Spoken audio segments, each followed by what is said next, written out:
again, it goes back to the whole signposting thing. Signposting in a way that contextually makes sense to the environment you're in.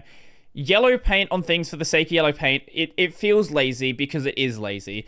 But if you're in a situation where there is actually a reason to say, this is the way you go, like, you know, that like, if you can fit it into the lore of the world, no one complains about that because games have always done this. It's just, it's when you see a lot of games doing the same approach in the same way, like that's why people get annoyed by it. Yeah. I mean, that was my one gripe with God of War 2018, I believe. It was like the stuff that you can climb on is just like randomly painted gold. Right. And it was like, you've got this massive open world scale game, which is like super realistic and like super lore heavy. But now you've just like, hey, I can climb on that ledge because it's painted gold. And it was like, it was one of those ones where it's like, okay, this is a game. Right. So like, I get it. And it's one of those ones that made me feel like it was a game. Where it's like, it's in almost like a negative sense. Right, where like, it feels real vein, weird is... Oh, sorry, go on. I was going to say, in that same vein, like, if it was a horror game or whatever, and it's showing you your path because it's blood, and, like, this is where you're going because people have come through here, or there's, like, smeared on a wall in, like, an arrow or something like that. It's narratively, it's like, okay, this is the way to escape because this is where these people have been telling you to go. But, like, it's almost more acceptable there because of the context. Versus, again, if it was yellow paint, it's like, okay, well, that's just fucking, you know. Excuse my language, but No, it's all good. You say whatever you want. It's all good. Where it feels really disconnected is, I believe it was Horizon Zero Dawn, where there are areas you can climb and areas you can't climb, and the place you can climb are indicated. But there are areas that, like, logically, if you're climbing with the climbing system you've been introduced with, how far you can jump, all this sort of stuff, where you can clearly get there, right? And this is something... Invisible walls are something that really, really annoy me. Like, I will see a game where I can get to that bit, but it's just like, you stop here. And there are so many better ways to... Like, you can put a rock there, right? Like, put anything there. Or in Nier, for example, in Nier Automata, there's a bunch of invisible walls in the desert. It's just like, make the rock a little bit higher. Or in the carnival area, just make the fence just a little bit higher. Put something in front of it. Like, you have elements in the world that can block your path, but you're not using them. Instead, you have a situation where it just... An invisible wall just makes you feel like you're in a game, right? Like, that immediately makes you feel like you're in a game. I mean, we used some of that sort of stuff in Nova. We've got this massive maintenance barrier that has a hologram on it that's clearly, like, very red and says, like, maintenance, and then you can't go past that. On the other side of that, there isn't a maintenance barrier. There is a whole bunch of, like, spilt over crates. That's literally blocking the player's path. So So it we've gives used like, our environment stuff for that reason. Which you don't notice is really invisible wall-esque until you try to teleport through it, and it's got like the big wall where it's like, no. Right. But obviously just moving through the environment, it's like taller than you, so you can't get past it or anything like that. But yeah, like every situation where we're like trying to block the player from doing something, we came up with a narrative reason or like an in-world reason for it. Like, 'cause, invisible walls piss me off too. Like, there's nothing more frustrating than, like you said, like thinking you can get to a spot and it looking like you can very clearly get to said spot, and then it's just like, no. Like I get why, like you got to have limits, but like something, you know. Yeah, I agree fully. And then you have games like this is... They don't have the invisible walls because this is not a Nintendo mechanic, but there's a game called Ys 8 where for some reason the devs let you multi-bind actions, and when you multi-bind actions you get some very interesting situations. So if you bind your roll, attack, and character switch. Every time you do it, it raises you just a little bit higher in the air.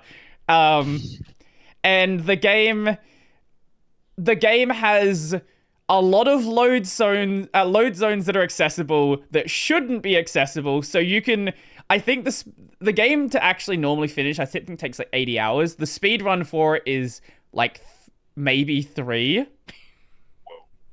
Damn. And when you start skipping load zones as well, it also creates a situation where characters are included in the party that shouldn't be. So by the end, you have 4 of the main character in the party at once, because there's different parts of the game where there's different versions of them. So because you're not going through the proper areas to unload them, you know, it creates a real weird situation where the game has no idea what's going on. That's brilliant. Like, it's one of those beautiful cases of like, okay, this is clearly not how this is meant to be done, but it's an amazing side effect. Yeah. But yeah, I can picture the developers watching them do that for the first time and going, uh-oh. Yeah. It's in the game still. They just left it there. And once they've done it, and once everyone starts doing it, surely that, like, they can't be like, okay, well, if people are having fun with it, we can't strip that away. Yeah. But it's also a thing of like, they're missing out on 77 hours worth of content, I guess. So it's like, have you ever played Warframe? I have not, but I've heard very good things. Yeah, I haven't either. Are you aware of like how the movement system kind of looks in Warframe, where people like jump around, like slide across the floor, and like get a lot of speed from it? No, but I've played games that are similar, I guess. Okay, so the main core of the movement system is you do like a air dash, and then you can like slide across the floor and air dash again, and you just like zoom around the map. Yeah. This is a glitch. Well, it was a glitch. It was something early in the game which players were doing and was not intended whatsoever, but the devs saw that so many people were doing it. It was like way too broken initially. You could skip entire levels and move like 10 times faster than you should, but they realized that players were enjoying this idea. So instead of saying no more fun allowed, they modified it in a way that addressed the player concern.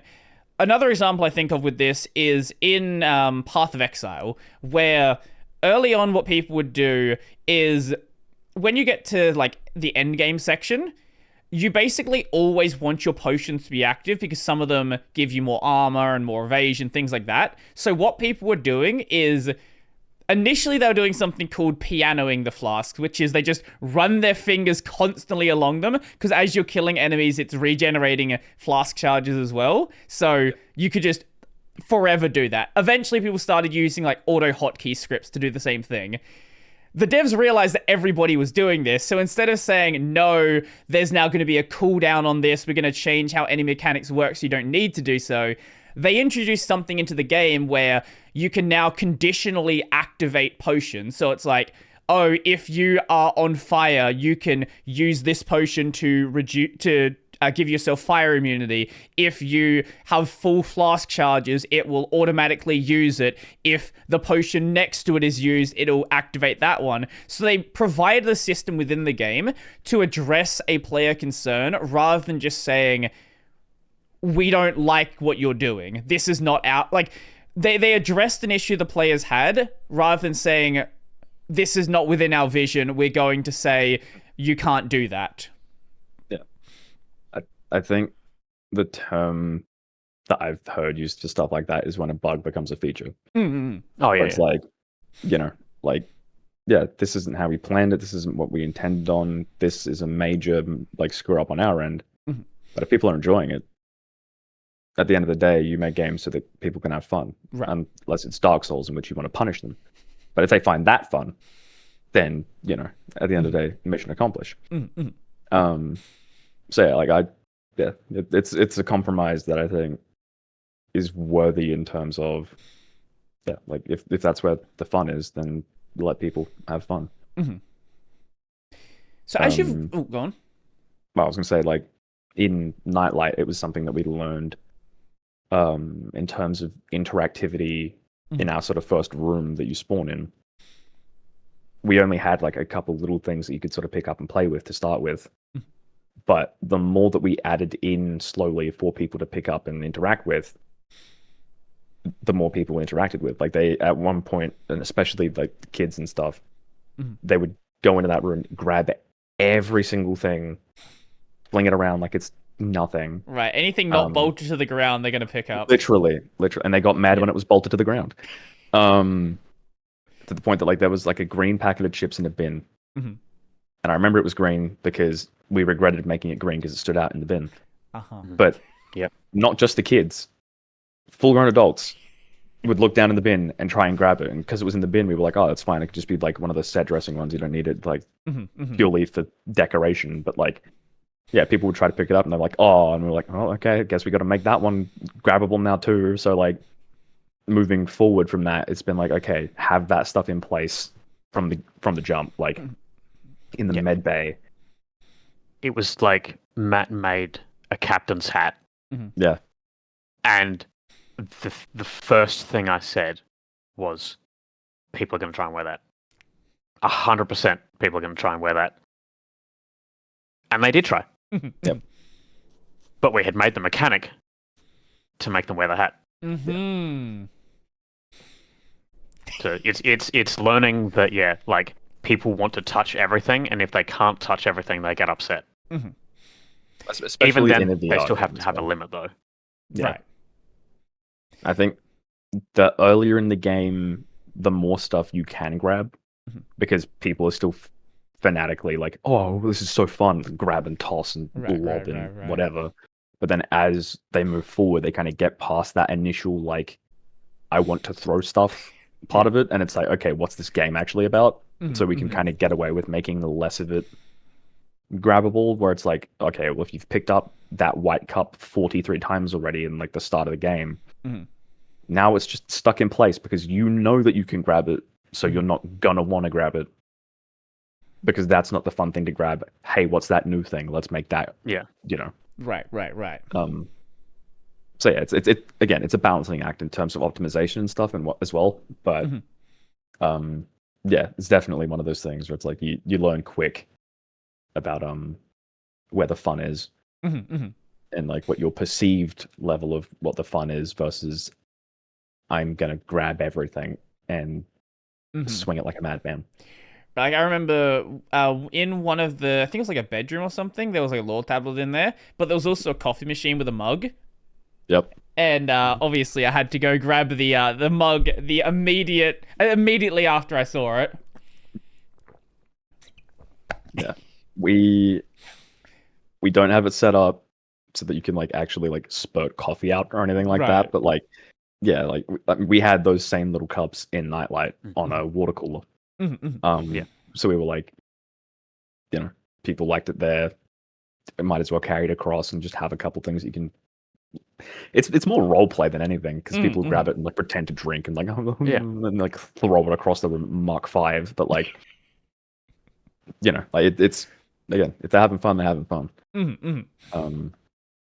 Yeah. I think in one of our trailer shots that I don't think got used, I was just filming B-roll for Matt, and I was in the crew quarters and I picked up one of the cups, and there's this massive poster that says like "Happy Birthday," so I just picked one up and just did a cheers and just threw the cup away.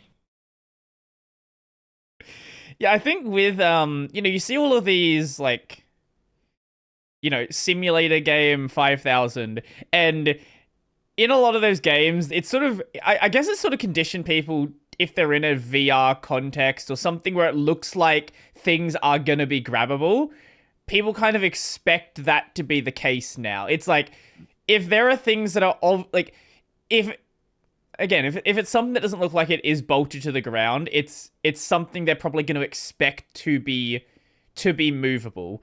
And I'm sure that's created some fun optimization challenges as you've wanted to expand sort of the set dressing in an environment. Yep.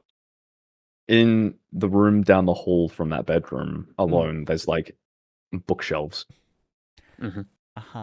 Which in Nightlight, I don't think we'd let you pick up the books. but a lot of people tried and they were frustrated that they couldn't. And even in this, like before we were at a point where we could pick them up, like people would try and grab them. They're like, and we're like, okay.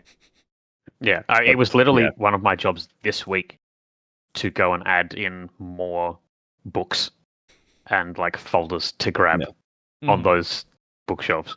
But there is a limit though, because you don't want too many, because the game still has to be able to run fine, right? Sure. So luckily, like we made a blanket rule from like shelf X upwards. That's it. Everything else is just static and you can't grab it. Right.